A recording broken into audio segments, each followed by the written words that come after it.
Arsenal must break old habits on crucial night after Spurs disaster. T is a case of want versus need for the two turnaround clubs of this Premier League season, as Newcastle and Arsenal prepare to meet at St James Park tonight.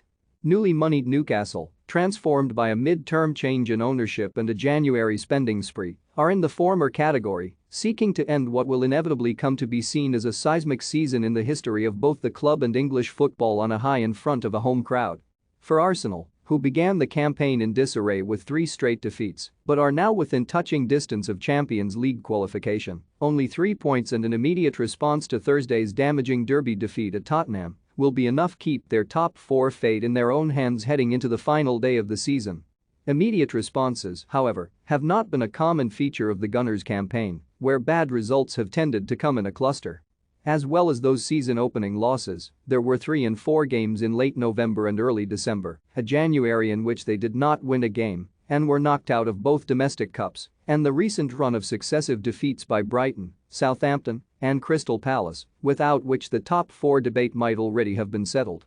It is testament to the spirit fostered within Mikel Arteta's Arsenal squad that each of those spells of crisis has been followed by a winning streak, but it has tended to take backs being not merely up against a wall, but red raw from the friction of grating against it for so long for them to respond.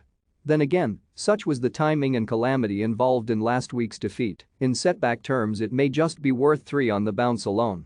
Arteta must hope so, because although patience and process has been the mantra of his reign, time is not something the Spaniard has right now.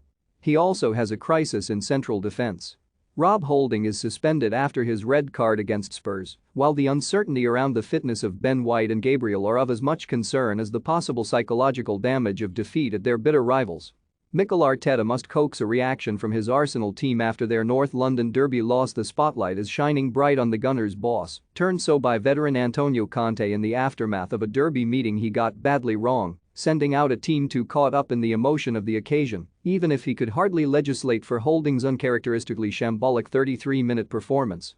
Where Arteta did not falter, even if it was the thing with which Conte and many pundits found most grievance, was in his post-match protestations. The 40-year-old was painted as a delusional whiner for his complaints about Paul Tierney's refereeing. However, a more sober and objective analysis could only have led to a public coating for some of his own players which, at this stage of the season, would have done no one any favors. The Spaniard is making all the right noises ahead of the trip to Tyneside, talking of moving swiftly on and pointing out that this is still very much a position the Gunners would have taken gladly back in August, even more so when they were still without a point going into September.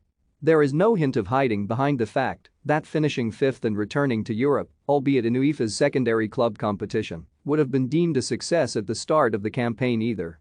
To stay on track, Arsenal must break with the habit of a season and immediately put Thursday's disaster behind them. "We want to be playing in the Champions League, and that's the end," he said.